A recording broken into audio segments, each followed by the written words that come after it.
तो फिल्म की शुरुआत होती है और दिखाया जाता है कि एक औरत को जबरदस्ती कुछ खिलाया जा रहा था, जिसके बाद हमें एक रेस्टोरेंट में शेफी को दिखाया जाता है जो यहाँ की हेड शेफ है। लेकिन हमेशा वो ये काम नहीं करना चाहती। उसने अब अपना रेस्टोरेंट बनाने का सोच लिया है, इसलिए वो अपने मैनेजर को लास्ट गुड बाय कहने के लिए जाती है। लेकिन इस होटल में शेफी ने सब कुछ बहुत अच्छे से संभाला हुआ था। मैनेजर अभी तैयार नहीं था कि शेफी ये जॉब छोड़ दे। उसने शेफी को एक्स्ट्रा पैसों की भी लालच दी, लेकिन शेफी फैसला कर चुकी थी। वो अपना आखिरी फैसला बताकर यहाँ से चली जाती है। सुबह होने पर वो एक जंगल में बनी हुई खास जगह पर पहुंचती है, जो जगह उसने अपने नए रेस्टोरेंट के लिए चुनी थी। ये जगह पहले भी एक रेस्टोरेंट ही था, लेकिन बंद क्यों हुआ अभी शेफी ये बात नहीं जानती। इसी होटल का विजिट करते हुए उसे बैकयार्ड में एक गार्डन दिखता है, जिसे शायद यहाँ के पुराने शेफ ने लगाया होगा। वो जब इस गार्डन को देख रही थी तभी उसे एक ओल्ड लेडी दिखी। एकदम से उसे अपने पीछे से कुछ आवाज आई। पीछे मुड़ी जब और उसने वापस देखा तो वहाँ पे वो ओल्ड लेडी नहीं थी। इस चीज से शेफी काफी परेशान हो गई। फिर इतनी ही देर में यहाँ पर एंड्रयूस भी आ चुका था, जो उसका पार्टनर था इस होटल में। वो उसे एक दूसरे जंगल थीम वाले रेस्टोरेंट पे लेकर जाता है, ताकि यहाँ की वो सारी चीजें कॉपी करके अपने होटल में ले जा सके। यहीं पर उन्हें लूसिया नाम की एक शेफ भी मिलती है, जो उनके साथ उनके होटल पर काम करने वाली थी। खाना खाते हुए ही एंड्रयूस ने इन दोनों को बताया कि संडे को उन्होंने कुछ इन्वेस्टर्स को इन्वाइट किया हुआ था और उनके लिए शानदार मेन्यू तैयार करने की जिम्मेदारी इन दोनों शेफ पे थी। इसके बाद शेफी अपने घर आती है और रात भर रेसिपीज ढूंढ कर अच्छा मेन्यू बनाने में लग जाती है। वो जंगल वाले होटल के घर में ही थी और उसे रात में दोबारा अपने घर से बाहर एक डरावनी आवाज सुनाई थी। वो घबरा गई। बाहर जाकर उसने देखा तो कोई नहीं था और ना ही बैकयार्ड में कोई था। लेकिन जब वो बैकयार्ड से अंदर आई तो लॉन्च में उसे एक बूढ़ी औरत की पिक्चर मिली। ऐसी ही बूढ़ी औरत को उसने पहले बाहर भी देखा था। इससे पहले कि करीब जाकर वो उस फोटो को देखती, एकदम से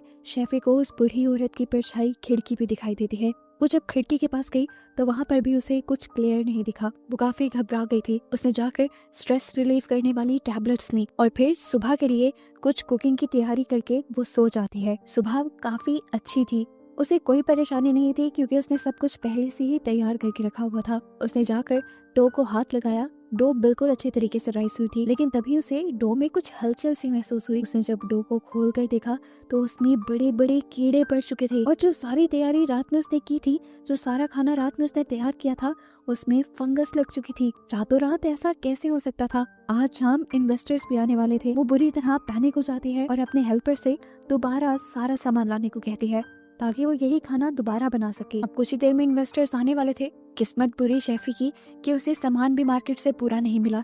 उसने जल्दी जल्दी में एक नॉर्मल रेस्टोरेंट वाला खाना बनाया। कुछ स्पेशल वो इन्वेस्टर्स के लिए बना ही नहीं पाई। ऐसे में पहला खाना खाकर इन्वेस्टर्स ज्यादा इम्प्रेस नहीं हुए, लेकिन शेफी ने डिजर्ट काफी अलग बनाया हुआ था। उसे उम्मीद थी कि ये खाकर सारे इम्प्रेस हो जाएंगे। उसने जैसे ही उसे सर्व किया तो देखा कि उसके अंदर से भी कीड़े निकल रहे हैं और बूढ़ा आदमी उसे खाने वाला है। वो उसका हाथ पटक कर रोक देती है, हालांकि वो जानती थी कि ऐसा करना बहुत ही बुरा साबित हो सकता है।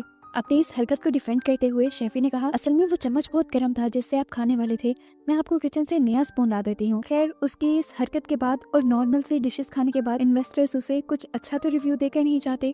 वो कहते हैं कि ये सब बहुत आम था, किसी भी रेस्टोरेंट से मिल सकता है, आप लोगों को कुछ अच्छा ट्राई करना चाहिए। अब शेफी इस सबसे बहुत ज्यादा उदास हो चुकी थी। तब उसके इन्वेस्टर ने उसे कहा, हिम्मत मत हारो और नया मेन्यू तैयार करने में लग जाओ। शेफी को अब बहुत ज्यादा गुस्सा आ रहा था। शेफी ने टेंशन बहुत ली हुई थी और इसी सब में शाम भी हो गई। शाम में दोबारा उसे अपने गार्डन के पीछे से वही अजीब आवाज आई। आज तो उसने ठान लिया कि जो कोई भी होगा उसे मार देगी। चाकू छुपाते हुए वो बाहर निकली तो वो सिर्फ एक रैबिट था, जिसका पीछा करते करते वो एक अजीब सी जगह पर पहुंच गई, जहाँ पर एक गेट लगा हुआ था जिसके अंदर रैबिट चला गया। वो भी इसके अंदर चली गई और अंदर उसने एक बहुत ही अजीब लेकिन बहुत ही खूबसूरत गार्डन देखा। ऐसा गार्डन और ऐसे पौधे उसने आज से पहले कभी नहीं देखे थे। इन पर जो फल लगे थे वो भी आज तक उसने कभी नहीं देखे थे। उसने एक फल को चेक करने के लिए जब उतारा तो देखा इसके अंदर भी वही कीड़े थे जो उसकी डो में लग गए थे। इन कीड़ों को देखकर वो डर गई और उसका पाँव किसी चीज से लगा, नीचे गिरी। सर किसी हार्ड पत्थर से टकराने की वजह से वो वहीं पर बेहोश हो गई। बेहोश होने से पहले उसे एक बूढ़ी औरत की ग्लिम्स आई थी जो उससे कुछ कह रही थी। उसे जब होश आया कुछ देर बाद तो वो अपने बेड पर थी। कपड़े उसके मिट्टी से लथपथ हुए हुए थे। इससे पहले कि वो कुछ समझ पाती कि उसके साथ ये सब कैसे हुआ, एंड्रयूस उससे मिलने आ जाता है और उसको बताता है कि इन्वेस्टर्स को खाना पसंद नहीं आया। उन्होंने कहा है कि शेफ बदल दें फिर इन्वेस्टमेंट दी जाएगी। ये सुनकर शेफी का गुस्सा और भी ज्यादा बढ़ जाता है, क्योंकि उसने अपनी पूरी जिंदगी की कमाई अपनी जॉब, सब कुछ इस रेस्टोरेंट पर कुर्बान कर दिया था और ऐसे कैसे वो शेफ बदलने का कह सकते थे। खैर शेफी अपने गुस्से को ठंडा करती है और एंड्रयू से कहती है प्लीज मुझे 2 हफ्ते का टाइम दो, मैं सब कुछ पहले की तरह बेहतर कर दूंगी। अब शेफी रोज खाना बनाने में लग जाती है, लेकिन किसी भी दिन उसका खाना मजेदार बन ही नहीं रहा था। उसे समझ नहीं आ रही थी वो गलती कहाँ कर रही है। खैर उसी दिन उसे अपनी जैकेट की पॉकेट में से एक फल मिला। ये जैकेट गार्डन में गंदी हुई थी, ये गार्डन का फल था जिसे उसने साइड पे रखा और दोबारा खाना बनाना शुरू कर दिया। लेकिन खाना इस मर्तबा भी अच्छा नहीं बना। फ्रस्ट्रेट होकर उसने सारा खाना गिरा दिया और फिर उस फल को चखा। ये फल बहुत ही ज्यादा मजेदार था। इसको खाकर शेफी को आइडिया आया कि क्यों ना उसे गार्डन के फलों से खाना बनाया जाए। वो अब बिना कुछ सोचे समझे गार्डन में जाती है एक छुरी लेकर और सारे पौधों का थोड़ा थोड़ा सैंपल ले लेती है। उसने सारे चख के देखे, ये सारे मजेदार थे, यहाँ तक कि इन पौधों के पत्ते भी मजेदार थे। उसने इन सारे पौधों का टेस्ट लिखकर नोट्स बना लिए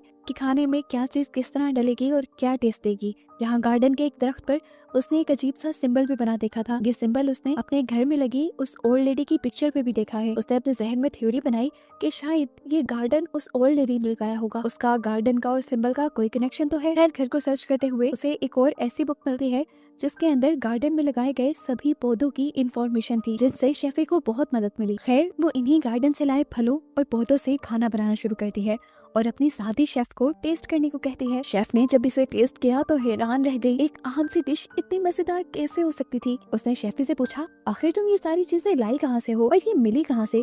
शेफी ने गार्डन के बारे में बताने के बजाय उसे झूठ बोल दिया कि ये सब चीजें मेरी फ्रेंड ने ला कर दी हैं। एक दिन ऐसे ही जब ये लोग बैठे बातें कर रहे होते हैं तो इन्हें गार्डन के पास एक बूढ़ा आदमी दिखाई देता है। शेफी फौरन ही इस आदमी को देखकर उसके पास जाने के लिए खड़ी हो जाती है। वो उससे पूछना चाहती थी कि आखिर तुम कौन हो, यहाँ क्या कर रहे हो, पर उसके करीब जाने से पहले ही वो आदमी गायब हो गया। शेफी का हेल्पर जो पास के ही इलाके में रहता था वो शेफी को बताता है कि ये सब होना यहाँ आम बात है। माना जाता है कि पहले इस जगह पर एक विच रहती थी जिसने इस गार्डन को बनाया था। इस गार्डन में सब अजीब था।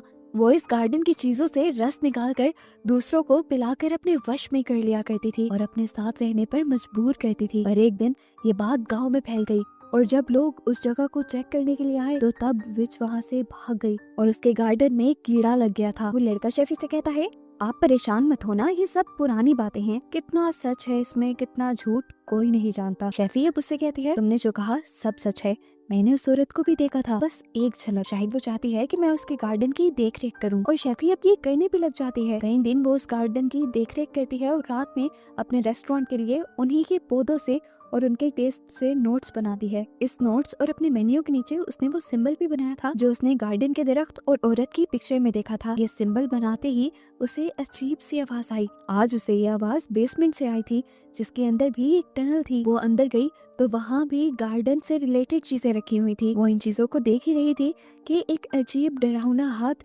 शेफी की तरफ बढ़ता है, जिसे देखते ही वो डर गई, वो घबरा गई बुरी तरह। औरत ने फिर से वही बात बोली जैसे वो गार्डन की हिफाजत करने को कह रही हो, लेकिन जो भी था बहुत डरावना था। ये सीन भी बहुत ही ज्यादा हॉरिबल था। शेफी भागकर अपने रूम में वापस आ गई और आज जो सब उसने देखा था उसकी वजह से उसे बुखार भी हो गया। लेकिन अगले ही दिन से वो फिर काम पे लग गई।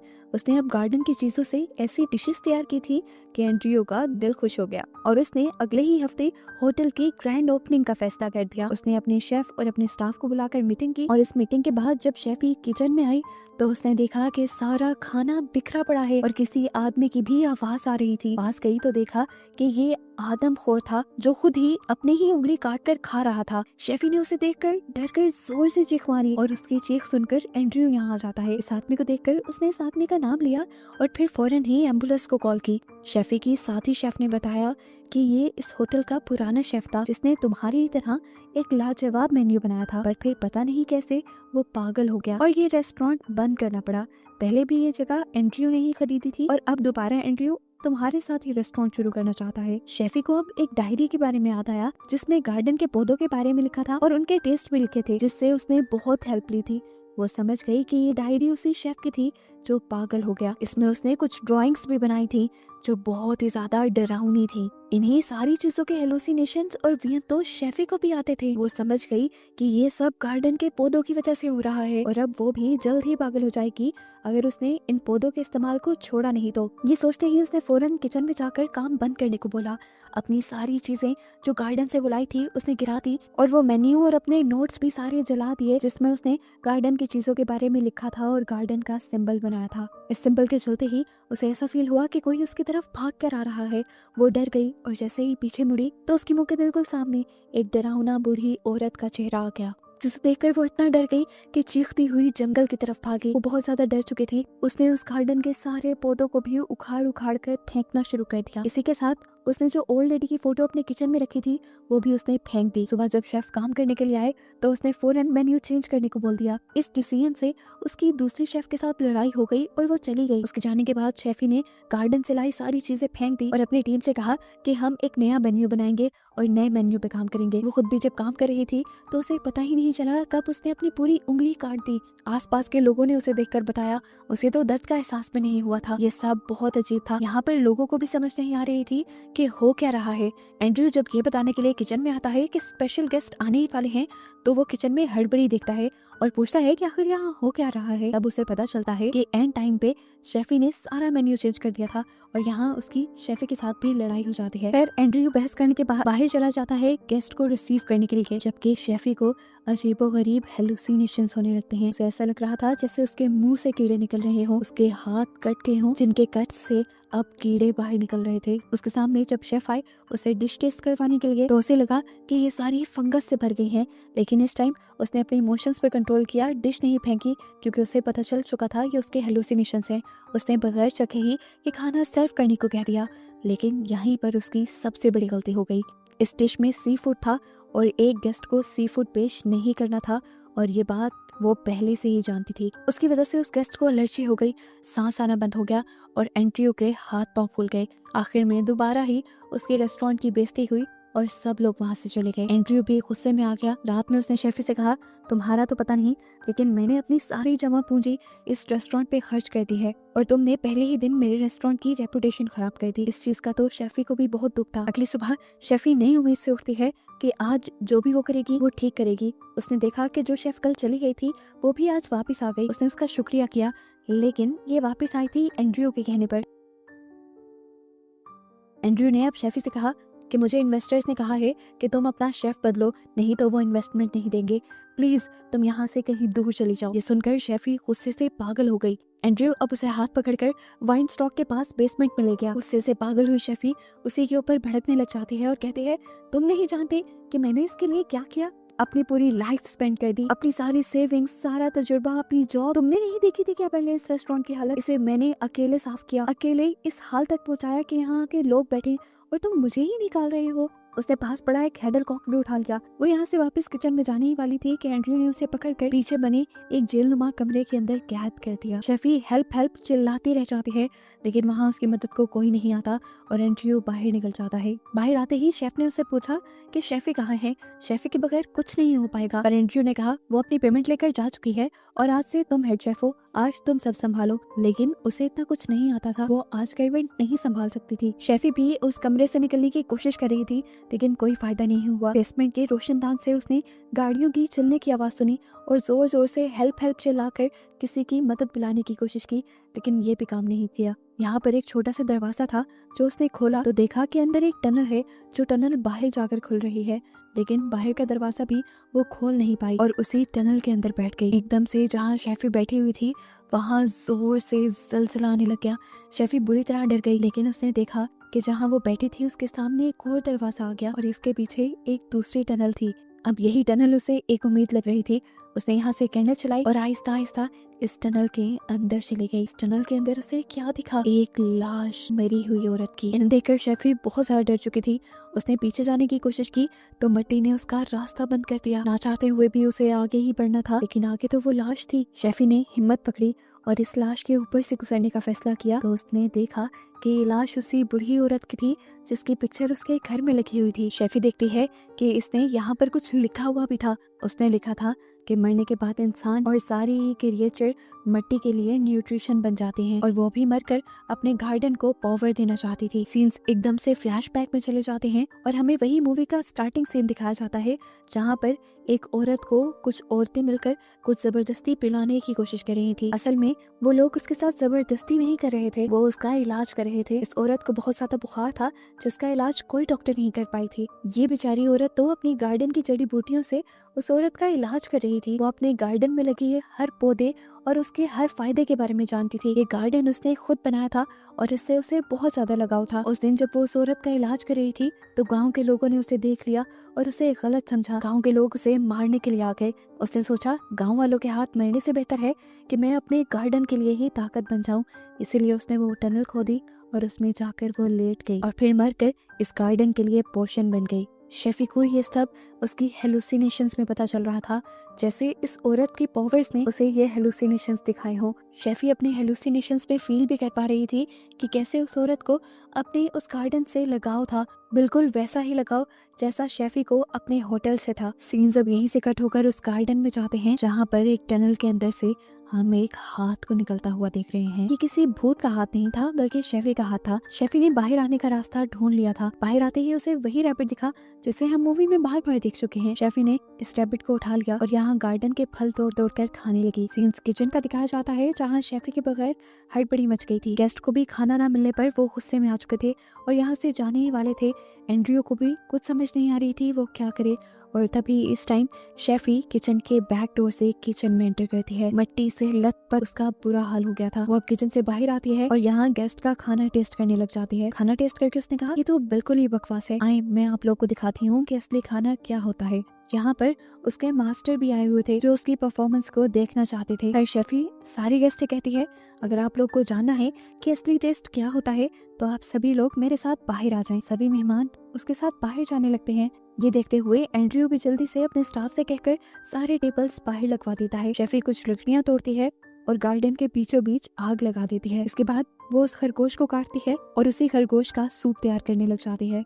इसके बाद शेफी गार्डन से बहुत सारी चीजें लेकर आती है और शेफी के साथ मिलकर सारे ही शेफ उसकी मदद करते हैं नया खाना बनाने में। जिसके बाद ये सारे डिशेस अब गेस्ट को सर्व कर दिए जाते हैं। सभी गेस्ट ये खाना छककर हैरान हो गए थे। ऐसा टेस्ट उन्होंने पहले कभी नहीं खाया था। वो इन्वेस्टर जो बार बार शेफी को चेंज करने को कह रही थी उसे भी ये खाकर बहुत मजा आया और शेफी के मास्टर भी उसकी बनाई इन रेसिपी से बहुत खुश हुए। सभी लोग अपना खाना एंजॉय कर रहे थे और शेफी इन सब को देखकर खुश हो रही थी। शेफी जानती थी कि ये सब उस औरत की वजह से ही हुआ है और उसके गार्डन की वजह से ही हुआ है। अब शेफी को भी उस गार्डन से उतनी ही मोहब्बत हो गई थी। शेफी अब यहाँ पर एक रेड कलर के फल को काटती है और देखती है कि उसके अंदर भी बिल्कुल वैसा ही सिंबल था जो सिंबल उसने अपने मेन्यू में बनाया था और जो सिंबल गार्डन में बना हुआ था। इसी सिंबल की रिंग भी उस औरत ने अपनी उंगली में पहनी हुई थी जो शेफी निकाल लाई थी। यानी अब शेफी उस औरत वाली ड्यूटीज निभाने वाली थी। और बस यही दिखाते हुए ही ये कहानी यहाँ खत्म हो जाती है।